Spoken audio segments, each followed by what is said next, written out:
حضرت امیر محمد اکرم آوان مد ظلہ العالی دارالعرفان منارہ ضلع چکوال میں سال سال سے قرآن و حدیث کے اوپر خطابات کر رہے ہیں اور سلسلہ نقشبندیہ اویسیہ کے مطابق لوگوں کو ذکر الہی کی تربیت دے رہے ہیں۔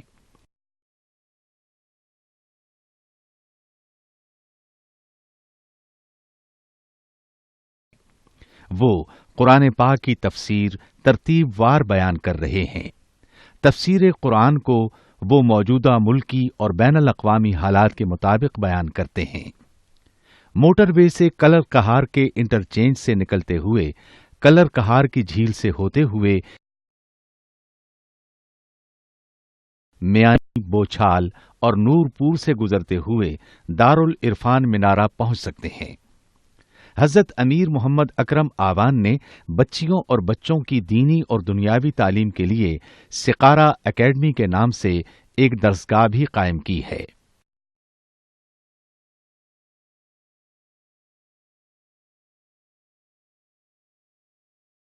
جس کا افتتاح ملک پاکستان کے صدر جنرل محمد ضیاء الحق نے اپنے دست مبارک سے کیا تھا۔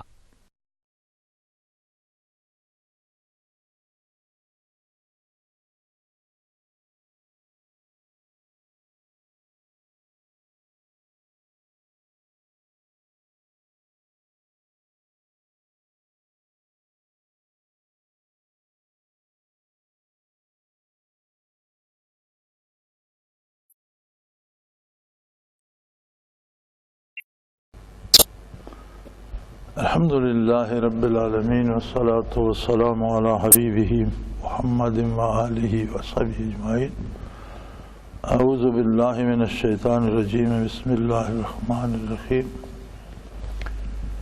کتب علیکم اذا حضر احدکم الموت ان ترک خیرا الوصیۃ للوالدین والاقربین بالمعروف حقا علی المتقین فمن بدله بعد ما سمعه فإنما اسمه على الذين يبدلونه إن الله سميع عليم۔ فمن خاف من موص جنفا أو إثما فأصلح بينهم فلا إثم عليه إن الله غفور رحيم۔ اللهم سبحانك لا علم لنا إلا ما علمتنا إنك أنت العليم الحكيم۔ مولا یا صلی وسلم دائما ابدا علی حبیبک من زانت بہ السرور۔ شروع میں جب آیات وراثت نازل نہیں ہوئی تھیں تو یہ آیہ کریمہ نازل ہوئی تھی۔ قرآن کریم کے احکام میں ناسخ و منسوخ احکام موجود ہیں، اور جو احکام منسوخ کیے گئے ان کے بھی دو طرح سے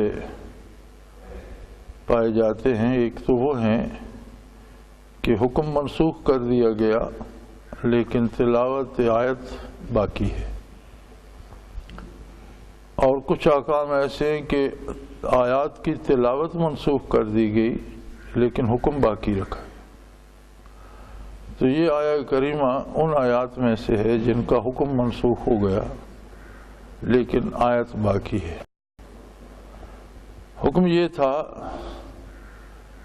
کہ تم پر فرض کیا گیا ہے جب کسی کی موت کا وقت آئے تو اگر اس کے پاس وراثت ہو یا مال ہو تو وصیت کرے، والدین کے لیے، رشتہ داروں کے لیے، معروف طریقے سے، جائز طریقے سے کچھ حصہ والدین کو دے، اولاد کو دے، بھائیوں کو، رشتہ داروں کو، جس جس درجے میں رشتہ داری ہے اتنا اتنا حصہ انہیں تقسیم کر کے دے اور اس کی وصیت کر دے۔ حقا علی المتقین،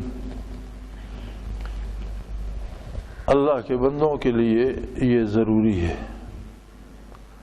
پھر اگر اس کے بعد، اس کی وفات کے بعد کوئی اسے تبدیل کرتا ہے، فمن بدلہ بعد ما سمعہ، اگر کوئی اسے سننے سمجھنے کے بعد اس میں تبدیلی کرتا ہے، فإنما اسمہ علی الذین یبدلونہ، تو اس گناہ کے ذمہ دار وہ لوگ ہوں گے جو اس میں تبدیلی کریں گے۔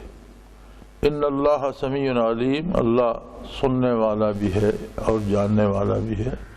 جو کچھ مرنے والے نے کہا وہ اللہ اسے سنتا بھی ہے، جانتا بھی ہے، اور جو کچھ بعد والے کر رہے ہیں وہ بھی اس کے علم میں ہے، وہ جانتا ہے، وہ دیکھ رہا ہے، سن رہا ہے۔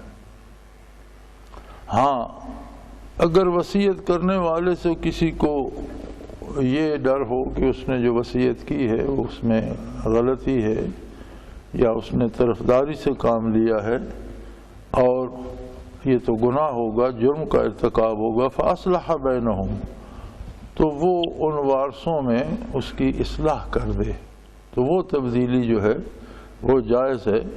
فَلَا إِثْمَ عَلَيْهِ، اس پر کوئی گناہ نہیں ہوگا۔ ان اللہ غفور الرحیم، کہ اللہ بخشنے والا ہے، رحم کرنے والا ہے۔ تو یہ آیت موجود تھی جب وراثت کا حکم نہیں آیا۔ جب وراثت کا حکم نازل ہو گیا تو جس میں حصے مقرر کر دیے گئے کہ اگر کوئی مرتا ہے تو اس کے والدین کا حصہ کتنا ہوگا، اولاد کا کتنا ہوگا، اور دوسرے رشتہ داروں کا، بہن بھائیوں کا کتنا ہوگا، تو وہ جب اللہ نے مقرر کر دیے تو پھر اس کا حکم ختم ہو گیا، منسوخ ہو گیا۔ لیکن آیت باقی رکھی گئی۔ آیات کی تلاوت کی اپنی برکت ہے، کلام الہی ہے، اور ہر لفظ کی اپنی کیفیات ہیں، اور اس میں اپنی طرح کی رحمتیں اور بخششیں ہیں۔ اس لیے اللہ کریم نے اس کی تلاوت باقی رکھی اور حکم منسوخ کر دیا گیا۔ اب دوسری جگہ وراثت کا حکم موجود ہے کہ کون سے رشتہ دار کو مرنے والے کی جائیداد سے یا مال سے کتنا حصہ ملے گا۔ یا ایھا الذین آمنوا کتب علیکم الصیام کما کتب علی الذین من قبلکم لعلکم تتقون، اے ایمان والو، تم پر رمضان فرض کیا گیا جس طرح تم سے پہلے لوگوں پر فرض کیا گیا تھا۔ یعنی روزہ ایک ایسی عبادت ہے کہ جو تمام امتوں میں فرض کی گئی۔ اب یہ الگ بات ہے کہ احکام مختلف تھے، کس امت میں کتنے روزے ہیں، 10 ہیں، 20 ہیں، 30 ہیں، یا کن دنوں کے روزے ہیں، یا کیسا روزہ ہے۔ تو پہلی امتوں میں افطار کے بعد جب تک لوگ جاگتے رہتے، کھاتے پیتے رہتے، اور جب کوئی سو جاتا تو اس کا روزہ شروع ہو جاتا، اور پھر افطار تک اسے روزہ رکھنا ہوتا۔ بلکہ یہ طریقہ کار ابتدائے اسلام میں بھی آیا۔ تو ایک دفعہ ایک صحابی کام سے آئے، سارا دن مزدوری کی، تھکے ہارے تھے، روزہ افطار کیا، ان کی اہلیہ کھانا بنانے میں لگ گئیں اور وہ لیٹے اور سو گئے۔ تو سو جانے سے تو روزہ اگلا شروع ہو جاتا تھا۔ چنانچہ دوسرے دن وہ بھوک پیاس سے نڈھال ہو گئے، بے ہوش ہو گئے۔ تو اللہ کریم نے مسلمانوں کے لیے آسانی فرما دی کہ دوسرا حکم نازل فرما دیا، کلوا واشربوا حتی یتبین لکم الخیط الابیض من الخیط الاسود من الفجر۔ اس امت پر اللہ نے یہ احسان فرمایا کہ کھاؤ پیو جب تک سفیدی اور سیاہی طلوع فجر کی الگ الگ نظر نہ آنے لگے۔ جب فجر طلوع ہو جائے تب تک خواہ کوئی سو جائے اٹھ کے پھر کھا لے۔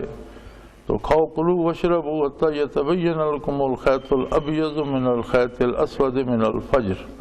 جب فجر طلوع ہوتی ہے تو اندھیرا اٹھنے لگتا ہے اور نیچے سے سفیدی آنے لگتی ہے، تو جب وہ سفیدی کا خط واضح ہو جائے تو روزہ شروع ہو جائے گا۔ ثم اتموا الصیام الی اللیل، پھر روزے کو رات تک پورا کرو۔ تو عموماً روزہ رکھنے میں تو لوگ احتیاط کرتے ہیں، افطاری میں احتیاط نہیں کرتے۔ قمری مہینوں میں غروب آفتاب سے پچھلا دن جب ختم ہوتا ہے، رات شروع ہوتی ہے تو رات اگلی تاریخ کی ہوتی ہے۔ جیسے رمضان کا چاند دیکھ کر آپ تراویح پڑھتے ہیں، حالانکہ اس دن تو آپ نے روزہ نہیں رکھا ہوتا، لیکن وہ دن شعبان کا تھا، دن ختم ہوا، چاند نظر آیا تو رمضان شروع ہو گیا، رات رمضان شریف کی۔ اسی طرح شوال کا چاند نظر آتا ہے تو آپ تراویح نہیں پڑھتے، صبح عید کرتے ہیں، حالانکہ سارا دن روزہ تھا، رات کو کوئی تراویح نہیں پڑھتا۔ کیوں نہیں پڑھتے؟ اس لیے کہ رمضان مغرب کے ساتھ، سورج ڈوبنے کے ساتھ ختم ہو گیا۔ مغرب کی اذان اگلے دن کی پہلی اذان ہے، اور مغرب کی نماز اگلی تاریخ کی پہلی نماز ہے، اور وہ تاریخ چونکہ شوال کی ہے اس میں تو تراویح نہیں ہے۔ تو عموماً افطار میں لوگ تاخیر کرتے ہیں، دیر کرتے رہتے ہیں کہ جی اچھی طرح اندھیرا ہو جائے تو پھر تو رات شروع ہو گئی۔ اور روزے کا حکم ہے کہ ثم اتموا الصیام الی اللیل، روزے کو رات تک پورا کرو، رات میں داخل نہیں کرنا۔ ہمارے ایک زمانے میں رواج تھا کہ اذان ہوتی تھی تو ہم افطار کرتے تھے، وہ بھی غلط تھا۔ اذان سے پہلے افطار کا وقت ہوتا ہے، اور افطار کرنے کے بعد مغرب کی اذان کا وقت آتا ہے۔ جب سورج ڈوب جاتا ہے روزہ افطار ہو جاتا ہے، اس کے درمیان 5-7 منٹ کا وقفہ ہوتا ہے، پھر مغرب کی اذان کا وقت ہوتا ہے۔ تو دین کے معاملے میں کوتاہی یہ ہے کہ چونکہ دین کے پاس دنیاوی طاقت نہیں ہے، دین تو حکمران ہو کر رہتا ہے، محکوم ہو کر دین نہیں رہتا۔ دین اللہ کا حکم ہے اور یہ حاکم ہو کر رہتا ہے۔ جب اس کے پاس اختیار نہ ہو، اقتدار نہ ہو تو پھر دین نہیں رہتا، پھر جس کا جو جی چاہے وہ کرتا رہتا ہے۔ اب سرکاری حکم ہے، چاند دیکھا ہے اس نے بھی آج عید کر لی، اور جس نے نہیں دیکھا اس نے بھی کر لی۔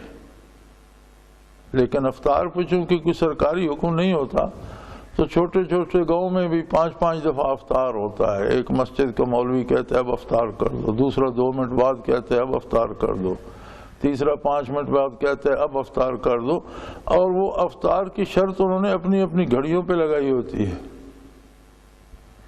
پہلی بات تو یہ ہے کہ گھڑیاں کبھی ایک ٹائم پہ نہیں ہوتی۔ انگریزی کا ایک محاورہ ہے woman and watches never cooperate, کہ عورتیں اور گھڑیاں ایک بات پہ متفق نہیں ہوتی، ہر ایک اپنی اپنی بات کرتی ہے، ہر گھڑی کا اپنا ٹائم ہوتا ہے۔ دوسری بات یہ ہے کہ روزہ اور نماز گھڑی کا محتاج نہیں ہے۔ جب نمازیں فرض ہوئی تب کوئی گھڑی نہیں تھی، اور جب روزے فرض ہوئے تب کوئی گھڑی نہیں تھی۔ آپ کو سورج کی گردش کے ساتھ وقت کی تعیین کرنی ہے۔ سورج ڈوب گیا، روزہ افطار ہو گیا، گھڑی کی مرضی جو اس کا جی چاہے کہتی رہے۔ بلکہ علماء حق فرماتے ہیں کہ ہم جو متعین کرتے ہیں کہ 2 بجے جی نماز ہوگی، تو روزانہ 2 بجے ہی پڑھنا مکروہ ہے۔ اللہ نے ایک کھلا وقت دیا ہے کہ آفتاب جب زوال پہ آ جائے اور دوپہر سے ٹل جائے تو ظہر کا وقت شروع ہو جاتا ہے، عصر تک یہ سارا وقت ظہر کا ہے۔ اب اس میں کوئی بھی نماز کسی وقت بھی پڑھ سکتا ہے، اول وقت پڑھنا افضل ہے۔ تو علماء فرماتے ہیں کہ اگر وقت نماز کا مقرر کیا جاتا ہے کہ یہ 2 بجے پڑھیں گے تو کبھی 5 منٹ کم 2 پر پڑھ لو، کبھی 2:02 پہ 3 پہ پڑھ لو، کبھی 2 بجے پڑھ لو، چونکہ گھڑی کے ساتھ نماز کو نتھی کرنا یہ مکروہ ہے، نماز مکروہ ہو جاتی ہے، اس کی اجازت نہیں ہے۔ نماز کسی گھڑی کی پابند نہیں ہے، اوقات نہار کی پابند ہے کہ زوال آفتاب سے ظہر شروع ہو گئی اور عصر تک یہ سارا وقت ظہر کا ہے، اس میں جس وقت کوئی پڑھتا ہے اس کی نماز ہو جاتی ہے۔ تو جب اللہ نے کوئی ایک وقت مقرر نہیں کیا، رسول اللہ صلی اللہ علیہ وسلم نے کوئی گھڑی کا وقت مقرر نہیں کیا، تو کسی تیسرے کو کیا حق ہے کہ وہ ایک وقت معین کر دے؟ بلکہ علماء ایسے فرمایا کرتے تھے، مفتی اعظم پاکستان رحمۃ اللہ تعالی علیہ فرماتے تھے یہ ٹن کی نمازیں مکروہ ہیں، کہ گھڑی نے ٹن کی اور نماز کھڑی ہو گئی، فرماتے تھے اس سے نماز مکروہ۔ وہ کہتے تھے یہ ٹن کی نمازیں ہیں، وقت کی نمازیں نہیں ہیں۔ اور گھڑیوں کی عجیب بات یہ ہے کہ آپ جتنی گھڑیاں، ایک مسجد میں 10 گھڑیاں لگی ہوں گی، 10 پہ تھوڑا تھوڑا فرق ہوگا۔ ایک مشین ہے، کوئی تھوڑی سی تیز چل جاتی ہے، کوئی آہستہ، ہر بندے نے گھڑی باندھی ہوگی، 1 منٹ کا فرق ہر میں موجود ہوگا۔ تو روزے کے لیے شرط یہ ہے کہ سپید سحر نمودار ہو تو روزہ بند کرے، بعض لوگ کہتے ہیں احتیاطاً بہت جلدی کر لینا چاہیے، وہ بھی درست نہیں ہے۔ خود عہد نبوی میں ایک صحابی تھے حضرت عبداللہ ابن ام مکتوم رضی اللہ تعالیٰ عنہ، اور وہ نابینا تھے، تو چونکہ نابینا تھے وہ زیادہ احتیاط کرتے تھے، ہر ایک سے پوچھتے رہتے تھے بھائی صبح طلوع ہو رہی ہے کہ نہیں، وہ ذرا جلدی اذان کہہ دیتے تھے۔ تو کچھ صحابہ نے یہ عرض کیا بارگاہ نبوی میں کہ یا رسول اللہ، حضرت عبداللہ رضی اللہ عنہ جلدی اذان کہہ دیتے ہیں اور بلال رضی اللہ تعالیٰ عنہ اس کے کچھ دیر بعد 5-7 منٹ 10 منٹ بعد اذان کہتے ہیں۔ آپ نے فرمایا ابن مکتوم نابینا ہے، اس کی اذان پہ روزہ بند نہ کرو، جب بلال اذان کہے تب روزہ بند کیا کرو، وقت ہو جائے تو روزہ بند کرو، وقت سے پہلے بند کرنا یہ درست نہیں ہے۔ ہاں اتفاقاً ایک آدمی پہلے کھا پی چکا پھر اس نے کچھ نہیں کھایا، یہ اور بات ہے، لیکن اہتمام سے بند کر دینا اور روزہ نہ کر دینا یہ درست نہیں ہے۔ جب تک طلوع سحر نہ ہو، جب تک سپید سحر نمودار نہ ہو، تاریکی اور سفیدی میں خط فاصل نظر نہ آ جائے، تب تک روزہ رکھنے کا وقت ہے اور تب تک سحری کا وقت ہے، اور سحری کھانا سنت ہے بجائے خود افضل ہے۔ بالخصوص ہماری کوتاہی ہوتی ہے افطار میں، تو روزے کو آپ اگر اگلی رات کے اندر داخل کر دیں گے تو وہ مکروہ ہو جائے گا، بلکہ حکم ہے اتموا الصیام الی اللیل، رات تک روزے کو پورا کرو، اگلی رات میں داخل نہیں کرنا۔ تو مغرب کی اذان اگلے دن کی پہلی اذان ہے۔ اسلام میں دن شام سے شروع ہوتا ہے اور پھر شام پر ختم ہوتا ہے، جس طرح یہ شمسی تاریخیں جو ہیں یہ رات 12 بجے بدلتی ہیں، اس طرح اسلامی تاریخیں جو ہیں یہ سورج ڈوبنے کے ساتھ تبدیل ہو جاتی ہیں۔ تو پہلی امتوں پر بھی روزے فرض کیے گئے، 40 دن کے بھی روزے تھے۔ حضرت موسیٰ علیہ نبینا علیہ السلام نے کوہ طور پر 40 دن روزہ رکھا، 30 دن کے بھی تھے، 20 کے بھی ہوں گے، 10 کے بھی ہوں گے۔ اور ایک بات عجیب تھی کہ افطار کے وقت سے جب تک کوئی جاگتا رہا، کھاتا پیتا رہا، جب سو گیا تو اس کا روزہ شروع ہو گیا۔ تو یہ امت محمدیہ پہ اللہ کریم نے احسان فرمایا کہ ایک ماہ مبارک معین فرما دیا، اور اس معین مہینے میں بھی پھر اوقات معین فرما دیے کہ سپید سحر تک یعنی دن کا روزہ رکھا اور رات کا معاف فرما دیا گیا۔ یہ آسانی فرما دی گئی کہ طلوع فجر کے ساتھ روزہ رکھے اور رات میں داخل نہ کرے، رات ہونے سے پہلے ختم کر دے۔ روزہ ہے کیا؟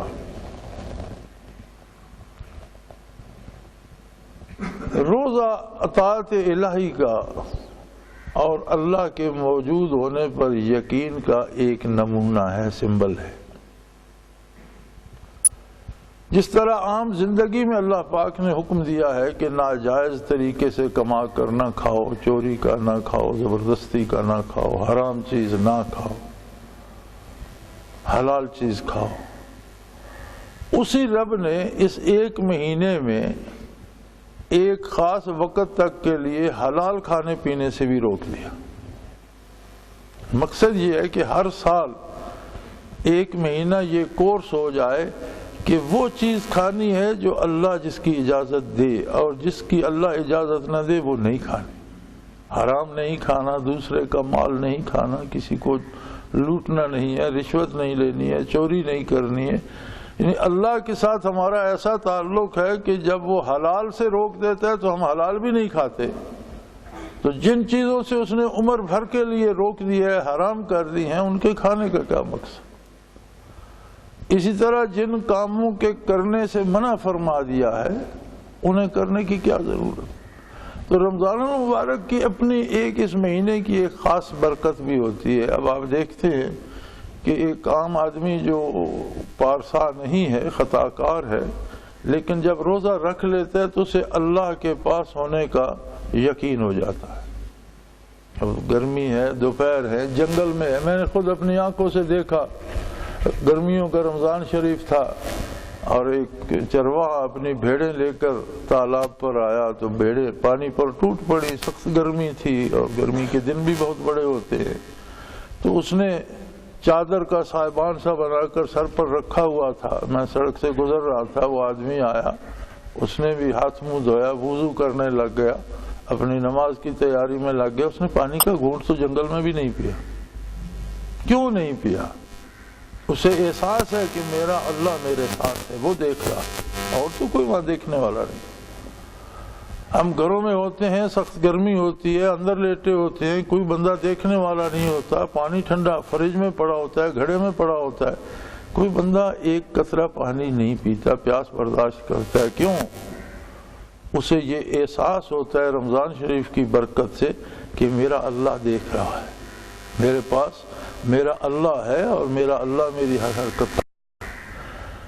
تو روزے کا مقصد یہ ہے کہ باقی زندگی میں بھی, باقی 11 مہینے بھی ہم اپنے اللہ کو اپنے ساتھ رکھیں. ایک مہینے کی تربیت کا حاصل یہ ہے کہ رمضان المبارک گزر جائے تو ہم اپنے اللہ کو اپنے ساتھ رکھیں. پھر رمضان شریف کی برکات میں یہ ہے کہ تمام چھوٹے بڑے شیاطین قید کر دیے جاتے ہیں. لیکن یاد رکھیں, ابلیس قید ہوتا ہے, ابلیس کی اولاد قید ہوتی ہے. جو انسان شیطان بن جاتے ہیں وہ قید نہیں ہوتے. جو جن شیطان بن جاتے ہیں, شیطان کی پیروی کرتے کرتے, وہ قید نہیں ہوتے. اس لیے آپ نے دیکھا کہ رمضان المبارک میں جرائم میں, قتل و غارت گری میں, ظلم میں کوئی فرق نہیں پڑتا. ہم سارا سال تو ہر جرم ابلیس کے ذمہ لگاتے رہتے ہیں کہ مجھے شیطان نے بہکا دیا. اب رمضان المبارک کا چاند طلوع ہونے کے ساتھ شیطان تو قید ہو گیا, اور شوال کا چاند آنے تک 1 مہینہ وہ قید ہے. تو یہ جو قتل و غارت گری رمضان المبارک میں ہو رہی ہے, یہ ابھی میں اگلے دن خبر پڑھ رہا تھا, یہ جھاٹلے کا بچہ جو قتل کیا گیا, پھر اس کے ٹکڑے بنائے گئے, پھر سر الگ ہے, بازو الگ ہے, دھڑ الگ ہے, ٹانگیں الگ ہے, جی ہم دور پھینکنے جائیں گے. کتنا ظلم ہے, کس قدر سفاک ہے انسان کہ دوسرے انسان کو مرنے کے بعد بھی اس طرح سے اس پر ظلم ڈھائے جا رہا ہے. تو شیطان تو قید تھا. اس کا مشورہ کس نے دیا؟ انسان خود شیطان کی پیروی کرتے کرتے شیطان بن جاتے. اور نبی کریم صلی اللہ علیہ وسلم کا ارشاد ہے کہ انسانوں سے جو شیطان بن جاتے ہیں یہ اس شیطان سے زیادہ خطرناک ہیں جو جنوں میں سے.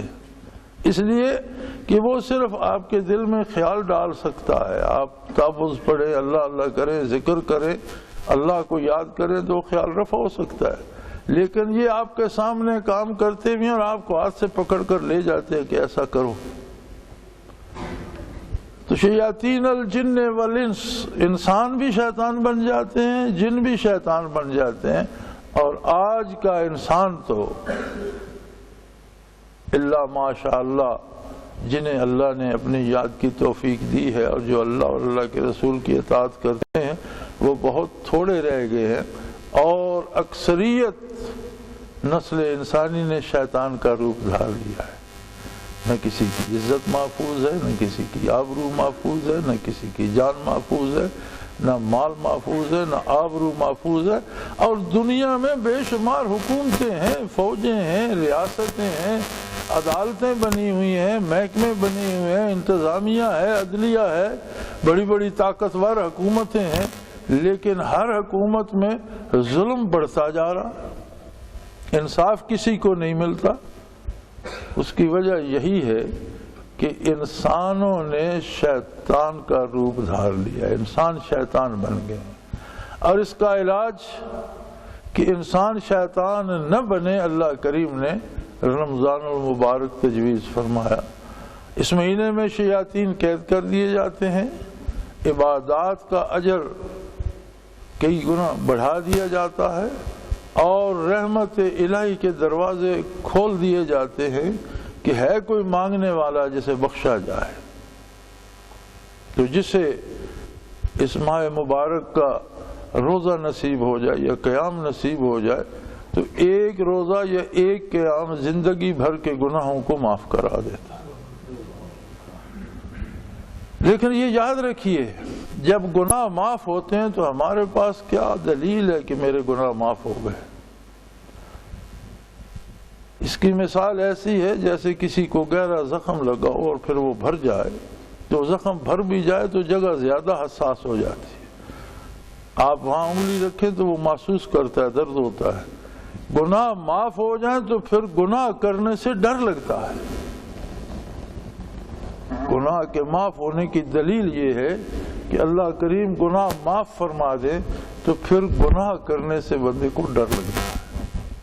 اور رمضان المبارک اتنا مبارک مہینہ ہے کہ کوئی کتنا گناہ گار بھی ہو، خلوص نیت سے توبہ کرے، ایک روزہ رکھے تو سارے گناہ معاف کرانے کے لیے کافی ہے۔ ایک رات کا قیام زندگی بھر کے گناہ معاف کرانے کے لیے کافی ہے۔ لیکن شاید ہم کیسے عجیب لوگ ہیں کہ 30 روزے رکھ کر، مہینہ بھر روزے رکھ کر، مہینہ بھر راتوں کو قیام کر کے رمضان گزرنے کے بعد ہم ویسے کے ویسے ہوتے ہیں، کوئی فرق نہیں پڑتا۔ چور چوری سے باز نہیں آتا، جھوٹا جھوٹ بولنے سے باز نہیں آتا، لڑائی لڑنے والا لڑنے سے باز نہیں آتا۔ تو یہ بہت بڑی بد نصیبی ہے۔ رمضان کے بعد اپنا جائزہ لینا چاہیے۔ نبی کریم صلی اللہ علیہ وسلم نے فرمایا من صام رمضانا ایمانا و احتسابا، جس نے رمضان کا روزہ ایمان کے ساتھ کہ اللہ میرے پاس موجود ہے، کتنی عجیب ایک قوت روزہ پیدا کر دیتا ہے کہ تنہائی میں بھی، رات کی تاریکی میں بھی، اندھیرے کمرے میں بھی بندے کو احساس ہوتا ہے کہ میرا اللہ میرے پاس موجود ہے۔ وہ پانی کا گھونٹ نہیں پیتا کہ اللہ کی اجازت نہیں ہے۔ پھر وہ بندہ چوری کیسے کرتا ہے، برائی کیسے کرتا ہے، قتل کیسے کرتا ہے؟ وہ بات بھول جاتا ہے نا کہ میرے پاس میرا اللہ موجود ہے یا اللہ دیکھ رہا۔ تو یہ محض ایک مشقت نہیں ڈالی گئی کہ دن بھر لوگ بھوکے رہیں اور پھر کھائیں پیئیں، بلکہ روزی بچائی نہیں گئی۔ دیکھا یہ گیا ہے کہ رمضان شریف میں غیر رمضان کے ہر کا خرچ بڑھ جاتا ہے۔ عام دنوں میں لوگ اتنا خرچ نہیں کرتے جتنا سحری و افطاری پہ کرتے ہیں۔ کھا تو ہم زیادہ جاتے ہیں، روزی بچتی تو نہیں ہے۔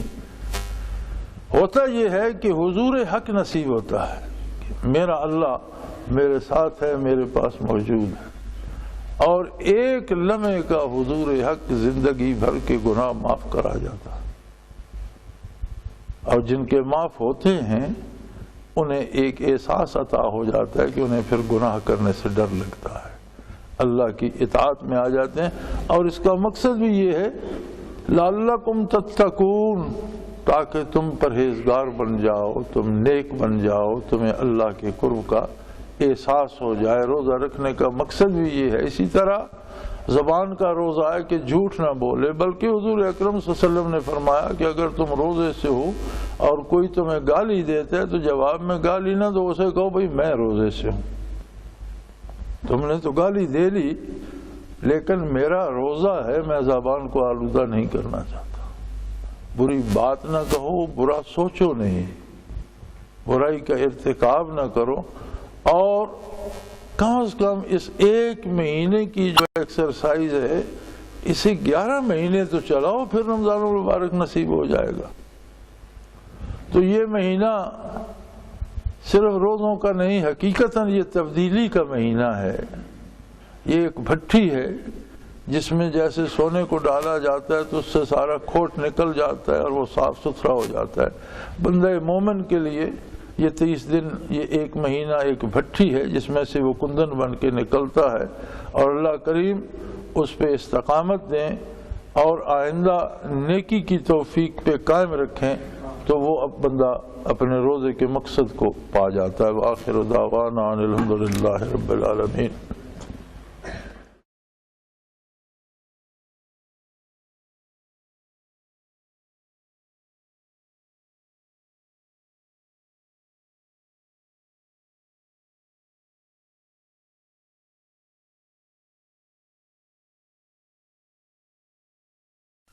وہ تمام احباب جو اسلام کی طلب رکھتے ہیں ان سے گزارش ہے کہ دارالعرفان منارہ ضلع چکوال میں امیر محمد اکرم آوان صاحب کے خطابات سے مستفید ہوں۔